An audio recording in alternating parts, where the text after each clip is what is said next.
Alhamdulillahirabbil alamin.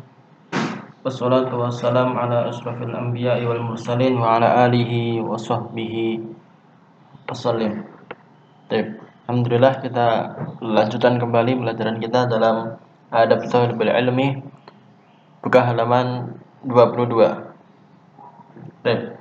Pada bab ini kita akan mulai memasuki bab atau pembukaan sebelum kita masuk dalam adab-adab untuk para penuntut ilmu.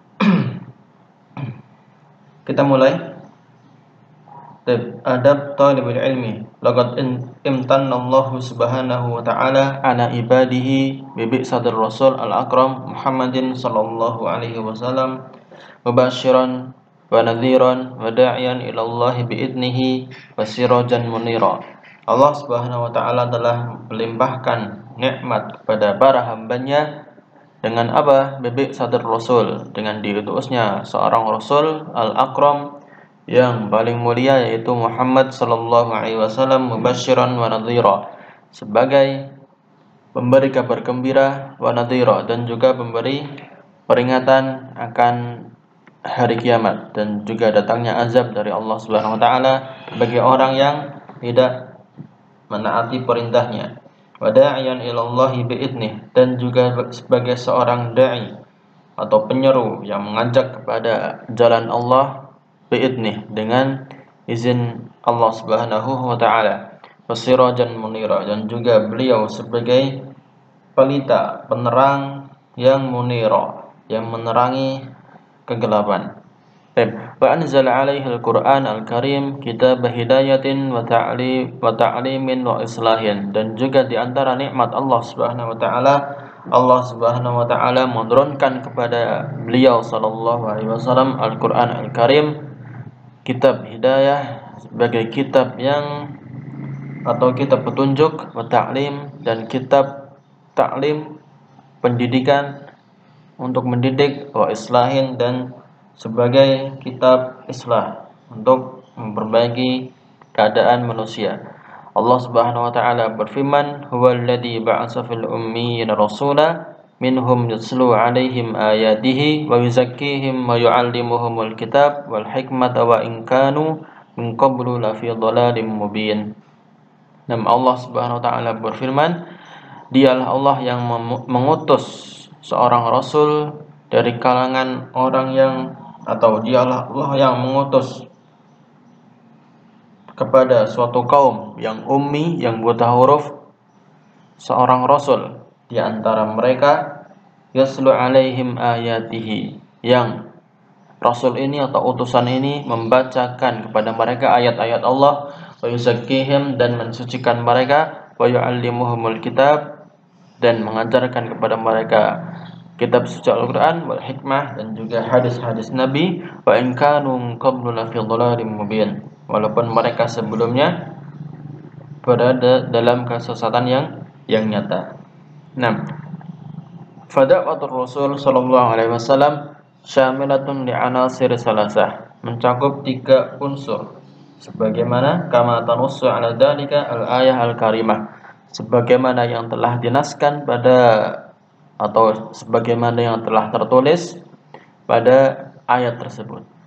Dan unsur-unsur tersebut adalah, yang pertama ada at-tabligh, wat-tazkiyah, kemudian wat-ta'lim. Nah, kita lihat di dalam ayat sebelumnya. Nah, unsur yang pertama adalah at-tabligh, yaitu menyampaikan. Dan di sini ditunjukkan oleh kalimat yaslu alaihim ayatihi. Ini unsur dakwah beliau yang pertama, tabligh, menyampaikan ayat-ayat Allah Subhanahu wa taala. Kemudian unsur yang kedua adalah at-tazkiyah, yaitu mensucikan. Dan ditunjukkan oleh ayat ini, yaitu wa yuzakkihim. Allah Rasul mensucikan mereka, para sahabat dan juga orang-orang yang didakwahi oleh beliau. Kemudian unsur yang terakhir adalah at-ta'lim, yaitu pengajaran atau pendidikan, yang ditunjukkan oleh ayat wa yu'allimuhumul kitaba wal hikmah. Nah, Wa tazkiyah hiya tarbiyatun nafsi ala tatbiqil Islam. Tazkiyah atau pensucian jiwa adalah tarbiyatun nafsi, mendidik jiwa untuk apa? Ala tatbiqil Islam, untuk mengaplikasikan agama Islam, wa imtisali awamirih, dan melaksanakan perintah-perintah dalam agama Islam, wajtinabi nawahih, dan menjauhi larangan-larangan agama Islam.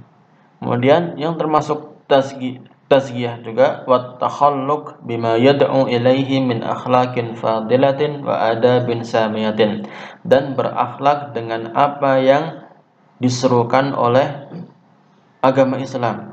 Berupa apa? Berupa akhlaqin fadilah, akhlak-akhlak yang mulia, wa adabin samiyah, dan juga adab-adab yang mulia pula. Samiyah mula sama. Kemudian walaqad qama Rasul sallallahu alaihi wasallam bidawri tarbiyah wa tazkiyah li ashabihi, dan Rasul sallallahu alaihi wasallam telah melaksanakan daur tarbiyah, tahap tarbiyah, pendidikan, dan juga tazkiyah, pensucian kepada para sahabatnya. Wa addabahum bi adabil Islam, dan mendidik mereka dengan adab-adab agama Islam, hatta tahulu minal jufa, sampai mereka berubah dari yang dahulunya jifa, yaitu acuh tak acuh, antipati, wal ghildah, dan mereka keras, ila rifqi wasa'atil khuluqi wa linal janib, kepada sifat rifq, lembut, wasa'adil khuluq, lapang dada, dan walinal janib,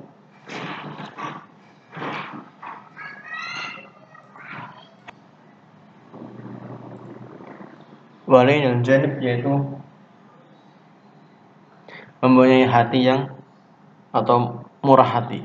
Nah, wa takhallaqu bi khuluqir rasul al-qudwah sallallahu alaihi wasallam alladzi kana khuluquhu al-Qur'an, dan mereka berakhlak dan akhlaknya Rasul yang sebagai panutan mereka, alladzi kana khuluquhu al-Qur'an, yang mana akhlak beliau adalah Al-Qur'an.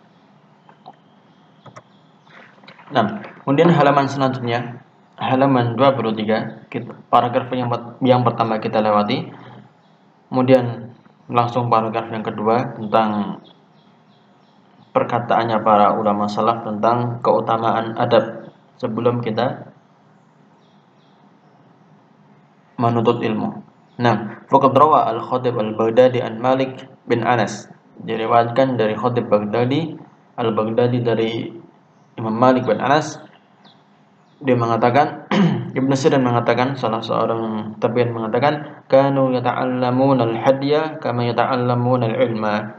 Dahulu mereka para salaf mempelajari hadiah, adab, akhlak sebagaimana mereka mempelajari ilmu. Jadi semangatnya mereka mempelajari adab seperti semangat mereka mempelajari ilmu.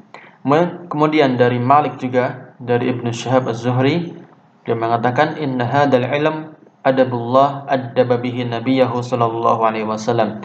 Sesungguhnya ilmu ini adalah adab Allah, dan addaba bihi nabiyahu sallallahu alaihi wasallam, yang mana Allah didik dengan adab tersebut nabinya sallallahu alaihi wasallam.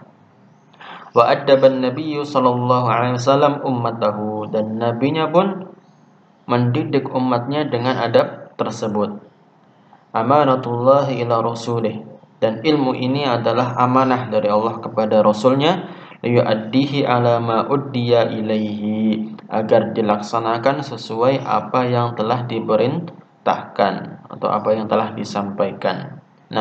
Faman sami'a ilman falyaj'alhu amamahu hujjatan, maka barang siapa yang mendengar ilmu, mendapatkan ilmu, maka jadikanlah ilmu tersebut di depannya sebagai hujjah, sebagai penolong dia.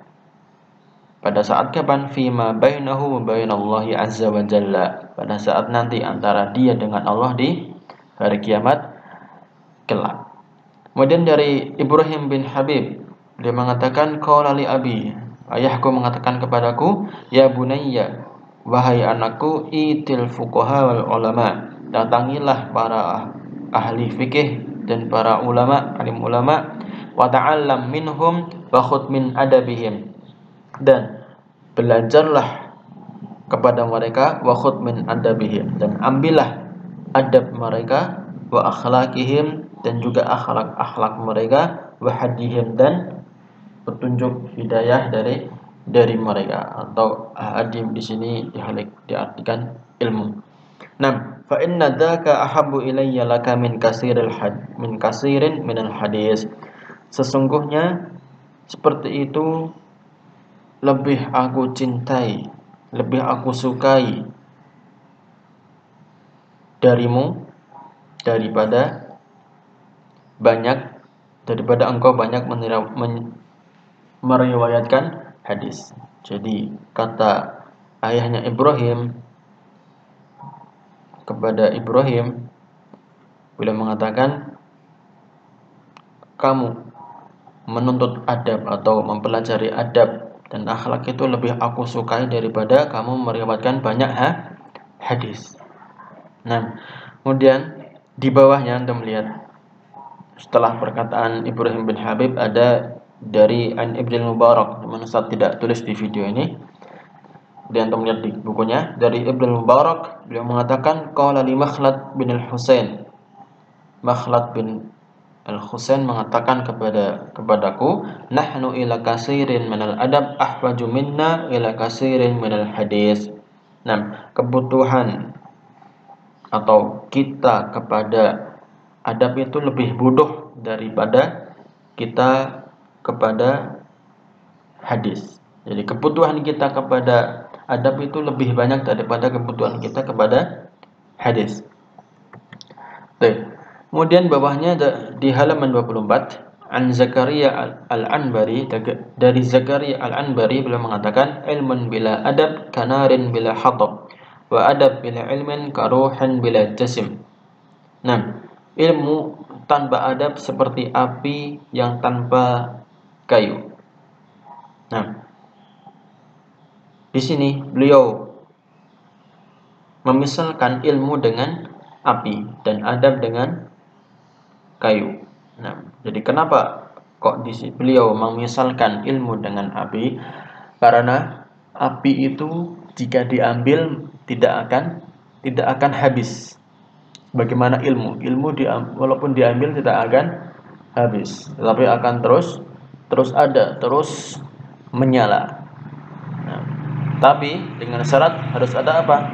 Harus ada yang dibakar, yaitu kayunya. Jadi kalau ada orang yang punya ilmu, misalnya kita ngambil ilmu, otomatis kita juga mengambil adabnya kan, mengambil kayunya. Kita ambil pakai kayu, nanti kayunya itu akan menyalakan api atau dibakar oleh api. Jadi kalau kita tidak terus memperbanyak kayunya, memperbaiki kayunya yang habis terbakar tersebut, maka ilmu tersebut atau api tersebut akan hilang. Nah, jadi permisalannya seperti itu. Jadi kita harus terus memperbaiki adab kita, terus memperbaiki kayu yang kita miliki agar api atau ilmu itu tetap menyala, tetap ada. Dan juga beliau memisalkan wa adab bila ilmin, adab tanpa ilmu seperti seperti roh yang tanpa tubuh. Nah, jadi di sini beliau Zakaria Al-Anbari mengisalkan adab dengan roh dan ilmu dengan tubuh atau jasad. Nah, jika kita lihat,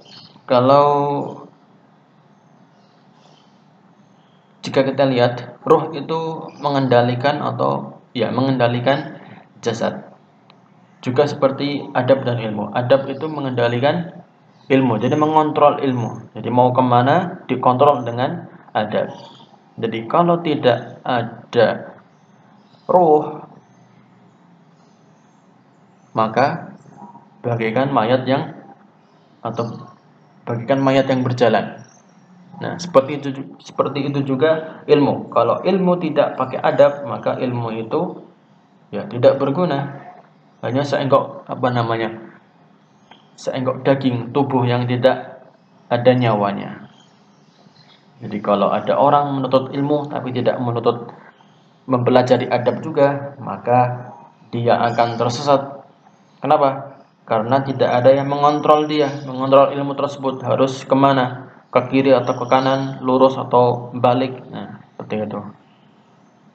Maka dimisalkanlah adab dengan roh, ilmu dengan jasad.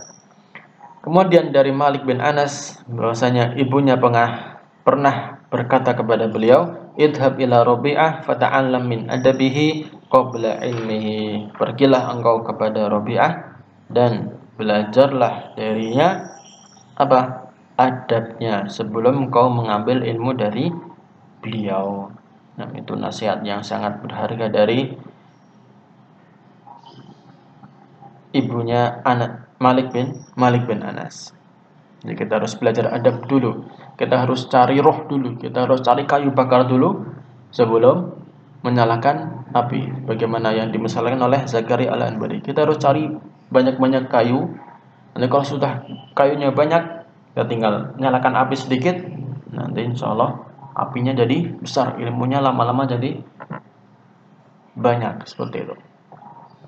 Wa ba'da hadzal isti'rad li aqwali a'immatis salaf as-salih rahimahumullah fi ahammiyati adabi talibil ilmi wa dawrihi al-muhim fi hayati al-alim wal muta'allim. Setelah kita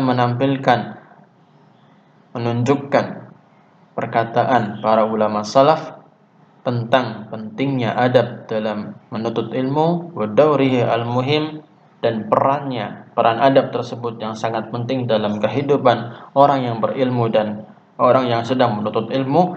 Nantakil bil qari, kita pindah sekarang ilal hadis at-tafsili, kepada pembahasan secara rinci atau perbincangan secara rinci an sifati talibil ilmi wa adabihi, tentang sifat-sifat para penuntut ilmu dan juga adab-adabnya, allati yanbaghi alaihi ay yahrisa 'alaiha, agar kita yang seharusnya bagi para penuntut ilmu untuk bersemangat dalam melaksanakan adab-adab menuntut ilmu, wa yatamayyazu biha, dan agar dia berbeda dari yang lain, agar dia menggunakan adab-adab tersebut dan bisa terlihat, bisa dibedakan mana orang yang berilmu dan tidak. Orang yang berilmu insyaallah dia beradab. Liyakuna ilmuhu nafi'an lahu wa hujjatan lahu la alaihi, agar ilmunya itu bermanfaat baginya dan menjadi hujah baginya, bukan hujah atas dirinya atau malah melawan menuntut balik kita. Nah, mungkin hanya ini yang bisa kita sampaikan. Wassallallahu ala nabiyyina Muhammadin wa ala alihi washabbihi wasallam. Assalamualaikum warahmatullahi wabarakatuh.